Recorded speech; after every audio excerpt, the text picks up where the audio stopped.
विद्यार्थी मित्रांनो,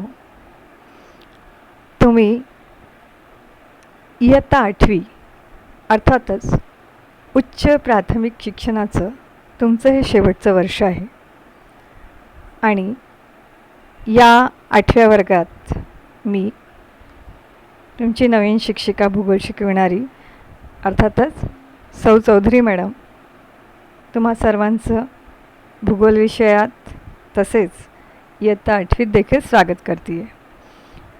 आता भूगोल विषयाची सुरुवात तुमची इयत्ता 3रीपासूनच झालेली असणार, परंतु त्यावेळेला तुम्ही याला भूगोल म्हणत नसणार तर काय म्हणत असणार आहे, तर या विषयाचं नाव होतं परिसर अभ्यास.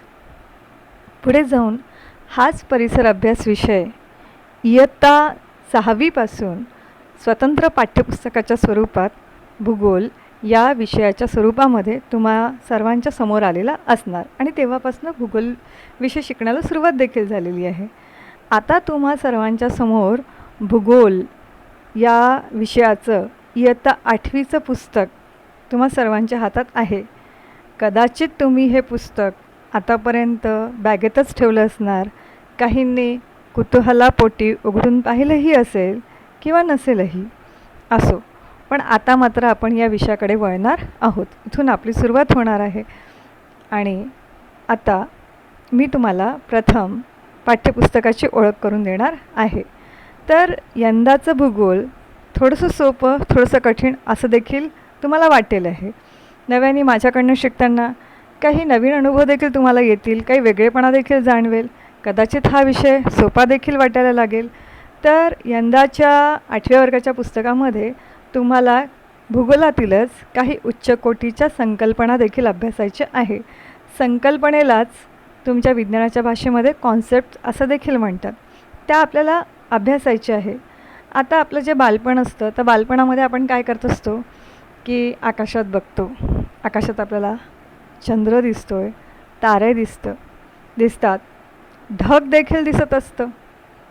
आता तुम्हाला ढग पाहिल्यानंतर फक्त ढगाचा एकच प्रकार माहिती आहे, पण तुम्हाला माहिती आहे कधीकधी ढगांचा आकार हा वेगवेगळा दिसून येत असतो.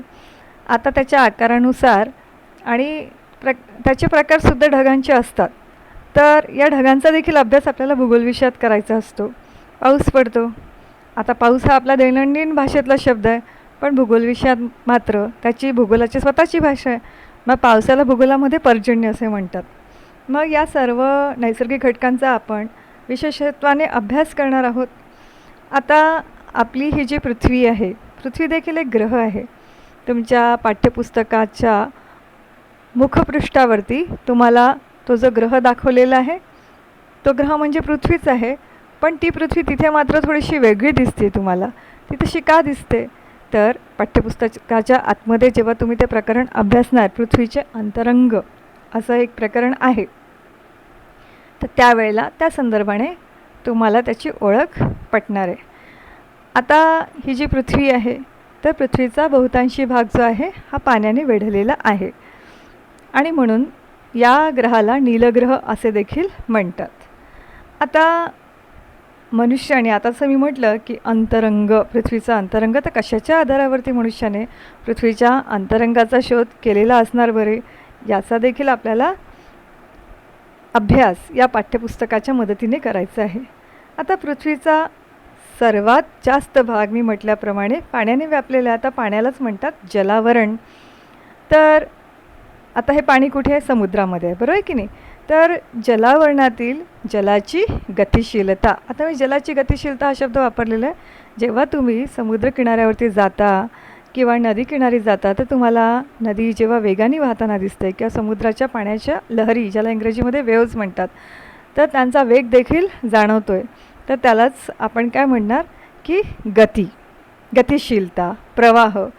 पण अशी ही नदी वाहते, अशा या लाटा समुद्राच्या वाहत असतात, तर त्यामागील नेमकी प्रेरणाशक्ती कोणती असावी बरं, याचा देखील विचार आपल्याला इथे या पाठ्यपुस्तकात करायचा आहे.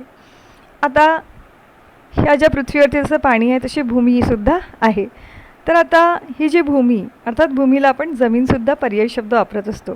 तर या भूमीचा अर्थात जमिनीचा वापर कशा प्रकारे केला जातो बरं, उद्योगधंद्यांसाठी, वेगवेगळ्या व्यवसायांसाठी आणि या पृथ्वीवरती सर्वात महत्त्वपूर्ण घटक अर्थातच मानव. तर ज्याला संपूर्ण मानवाला आपण एकत्रितरित्या काय म्हणणार, लोकसंख्या. तर लोकसंख्या ही या पृथ्वीची एक अविभाज्य घटक आहे. आणि जसं की आपण भूगोल विषय अभ्यासतोय, तर भूगोल विषयामध्ये देखील भूगोल, बरोबर आहे, पहिला शब्द आहे भू आणि दुसरा शब्द आहे गोल. भू म्हणजे काय, तर पृथ्वी, आणि ही पृथ्वी कशी आहे, गोल आहे. तर या पृथ्वीचा मानवाशी काय सहसंबंध आहे, तर पृथ्वी आणि मानव यांच्यातील आंतरक्रिया आणि प्रक्रियांचा अभ्यास आपण या भूगोलामध्ये करत असतो. अर्थातच मग आपल्याला मानवी घटक वगळून चालणार नाही. पृथ्वीचा अभ्यास करणार तर सोबत आपल्याला मानव या घटकाचा देखील अभ्यास करणे क्रमप्राप्त आहे. तर त्याचा देखील आपण या पाठ्यपुस्तकामध्ये विचार करणार आहोत, चर्चा करणार आहोत. आणि या अंगाचा जिज्ञासावर्धक परिचय या पाठ्यपुस्तकातर्फे होईल असे अपेक्षित आहे. आणि भविष्यातही या पाठ्यपुस्तकात अभ्यासलेल्या ज्या संकल्पना आहे त्यांचा तुम्हाला पुढे जाऊन कसा उपयोग होणार, तर त्याचा सहसंबंध ज्याला आपण इंग्रजीमध्ये म्हणतो नॉलेज इन अप्लाइड सेन्स. तर जिओग्राफीचं जे नॉलेज आहे त्याचं अप्लाइड सेन्समध्ये व्यवहारिक जीवनामध्ये कुठे काय उपयोग होतो तो देखील जोडण्याचा आपण प्रयत्न करणार. आणि म्हणून हे जेव्हा आपण पाठ्यपुस्तक अभ्यासणार त्यावेळेला त्या दरम्यान आपल्याला अनेक ॲक्टिव्हिटीज देखील करायच्या आहेत. त्या कशा असणार, जरा विचार करा, डोके चालवा, शोधा पाहू, अशा प्रकारच्या त्या ॲक्टिव्हिटीज असणार. आता पाठ्यपुस्तक भूगोल म्हटलं की पाठ्यपुस्तकात नकाशे असणारच, तर नकाशांना वगळून चालणार नाही. काही चित्र देखील असणार, काही आकृत्या देखील असणार. तर त्यांच्या मदतीने आपल्याला हे पाठ्यपुस्तक समजून घ्यायचं आहे. तर या पद्धतीने आपण भूगोल या पाठ्यपुस्तकाचा अभ्यास करणार. मला माहिती आहे की आपण जेव्हा पुस्तक हातात घेतो तेव्हा त्याच्या प्रस्तावनेचा कधीही विचार केला जात नाही किंवा वाचला जात नाही, म्हणून मी त्याच्या प्रस्तावनेची थोडक्यात ओळख केलेली आहे. आता तुमच्यासमोर या पाठ्यपुस्तकाचं मुखपृष्ठ आहे. आता हे जे मुखपृष्ठ आहे ते या मुखपृष्ठामध्ये बघा तरी काय काय तुम्हाला दिसतंय बरं. तर हे मुखपृष्ठसुद्धा पाठ्यपुस्तकाबद्दलची भरपूरशी माहिती तुम्हाला सांगून जात असतं. तर मुखपृष्ठामध्ये जसं की पहिले इयत्ता 8वीच्या खाली बघा पृथ्वीचं चित्र दिलेलं आहे. तर या चित्राच्या माध्यमातून तुम्हाला काय कळायला येतं बरं, तर ते पृथ्वीचं अंतरंग आहे, बरोबर आहे. आता भूगोलाचा अभ्यास करताना आपण पृथ्वीची प्रतिकृती वर्गामध्ये बघत असतो, बरोबर आहे. तर तुमच्या भूगोलाच्या पुस्तकामध्ये त्यासाठी विशेष शब्द वापरलेला आहे, त्याला ग्लोबी हा शब्द वापरलेला आहे. मी साधारणतः वर्गामध्ये त्याला ग्लोब असं म्हणत असते, पण पाठ्यपुस्तकामध्ये जर ग्लोबी म्हटलं तर आपल्याला ग्लोबी म्हणायला काही हरकत नाही आहे. आता पृथ्वीचं आतमध्ये जे दिसतं तुम्हाला, तर पृथ्वीचा अंतरंगाचा ज्याला कोर इंग्रजीमध्ये कोर किंवा आंतरगाभा असं म्हणतात, तर पृथ्वीच्या गाभ्याचे वेगवेगळे भाग त्यामध्ये वेगवेगळ्या रंगात दाखविलेले आहेत. आणि त्याच्या भोवताली एक खूप मोठा असा वर्तुळ दिसतोय असा. तर हा जो वर्तुळ आहे म्हणजे हे नेमकं काय आहे, तर त्यामध्ये पृथ्वीच्या अंतरंगाचा जो भूक्षेत्रीय भूचुंबकीय क्षेत्र जे आहे, पहा असं वलय दिसते तुम्हाला पांढऱ्या रंगाचं, तर हे आहे भूचुंबकीय क्षेत्र आहे. आणि ते क्षेत्र बघण्याचा प्रयत्न विद्यार्थी वेगवेगळ्या माध्यमातून करतोय. एक मुलगी तर त्याचा फोटो काढण्याचा प्रयत्न करते, दुसरा त्याचा अभ्यास करण्याचा प्रयत्न करतो आहे, तर एक मुलगा त्याचं चित्र देखील काढण्याचा प्रयत्न करतो आहे. पण ही केवळ एक कल्पना मात्र आहे. पृथ्वीचा अंतरंग मात्र अशा जसं आपण चंद्र बघू शकतो पृथ्वीवरनं, तसं पृथ्वीचा अंतरंग मात्र आपल्याला बघता येत नाही. तर ते आपल्याला पाठ्यपुस्तकाच्या मदतीने अभ्यासायचं आहे. आणि त्यानंतर मग याच पाठ्यपुस्तकाचं मलपृष्ठ. आता हे जे मलपृष्ठ आहे तर या मलपृष्ठामध्ये काय काय माहिती दिली आहे बरे, तर तुमचा जे पहिलं प्रकरण आहे त्या पहिल्या प्रकरणाचं नाव आहे स्थानिक वेळ आणि प्रमाण वेळ. तर भूगोलामध्ये आपल्याला वेळेच्या संदर्भाने देखील अभ्यास करायचा असतो. तर इथे ही जी मुलं आहेत ही मुलं प्रयोग करतात आहेत. कशाचा प्रयोग, तर वेळेच्या संदर्भामध्ये प्रयोग करताना दिसतात. तर याला आपण सावलीचा प्रयोग असं देखील म्हणूयात. तर सावलीचा प्रयोग काय असतो की जुन्या काळामध्ये मी तुम्हाला सांगते की आता जशी घड्याळे आहेत तशी घड्याळे नव्हती. मग शाळा सुटायची वेळ झाली, जवळ आली की मुलं काय करायचे की सावली नेमकी किती अंतरावर पडती आहे त्या सावलीवरून, आता 4 वाजले 5 वाजले, त्या सावलीवरनं ते अंदाज घ्यायचे. तर असाच काहीसा प्रयोग या चित्रामधले विद्यार्थी करतात आहे. तिथे एक खांब दिसतो आणि त्या खांबाच्या सावलीचा प्रयोग करताना ते दिसतात आहे. त्याच्या जे खालचं जे चित्र आहे त्या खालच्या चित्रामध्ये एक प्रचंड मोठी शिप, ज्याला शिप म्हणतात, जहाज मराठीमध्ये म्हणतात, तर जहाज दिसतं आहे. जसं इंग्रजी सिनेमा टायटॅनिक कदाचित तुम्ही पाहिलं असेल आहे, त्यामध्ये असं मोठं जहाज दाखवलेलं आहे. आता या जहाजामध्ये प्रचंड प्रमाणात लोकं देखील बसलेली आहेत. तर अर्थातच हे जे चित्र आहे हे स्थलांतराचं आहे. आता स्थलांतराच्या चित्रामध्ये 2 प्रकारचे स्थलांतरण होत असतात. एक देशातल्या देशात होत असतं स्थलांतर, तर त्या स्थलांतराला देशांतर्गत स्थलांतर म्हणतात. परंतु हे मोठ्या अशा जहाजाने स्थलांतर होत आहे. अर्थातच हे 2 देशाच्या दरम्यान होणारं स्थलांतरण आहे. अर्थातच त्याला आपण आंतरराष्ट्रीय स्थलांतर असं देखील म्हणू शकतो. त्यानंतर खाली बघा ढगांचं चित्र दिसतं आहे. आता या ढगांच्या चित्रामध्ये ढगांचा रंग, आकार हा सुद्धा पाहायला मिळतो आहे. आणि ज्यांनी जे भूगोलाचे जे विज्ञ असतात, भूगोलाचा अभ्यास ज्यांनी सखोल केलेला असतो, त्या ढगांच्या आकारावरनं आजची वातावरणाची अवस्था कशी राहणार याचा देखील अंदाज बांधू शकतात. त्यानंतर तुम्हाला एक यंत्र दिसतं आहे बघा. तर हे जे यंत्र आहे तर हे तापमान आणि आर्द्रता मापक यंत्र आहे. तर या यंत्राच्या मदतीने तापमानासोबत हवेतील आर्द्रता किती प्रमाणात आहे याचं मूल्यमापन आपल्याला करता येतं.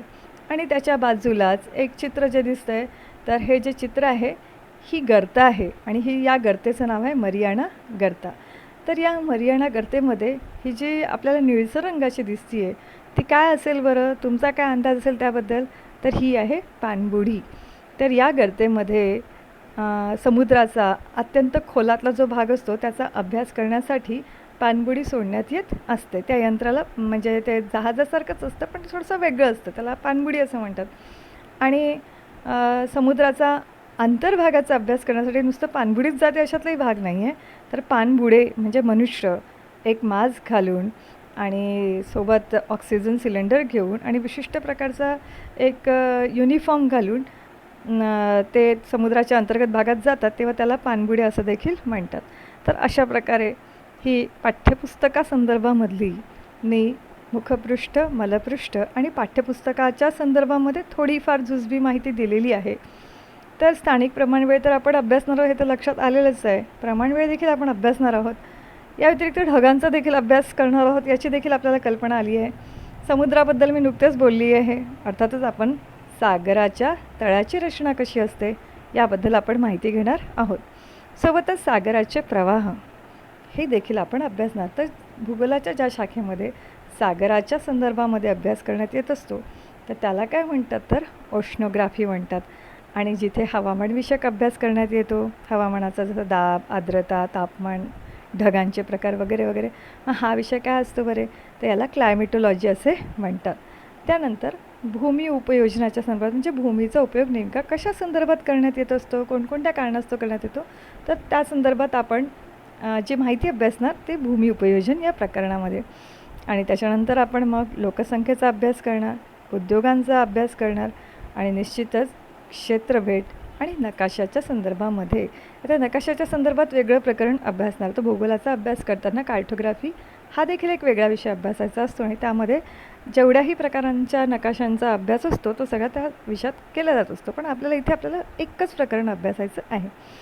तर मला वाटतं की तुमची आणि माझी ओळख या निमित्ताने झालेली आहे. तर इथून पुढे आपण पहिल्या प्रकरणात भेटणार आहोत. तर इथे मी तुमची रजा घेते.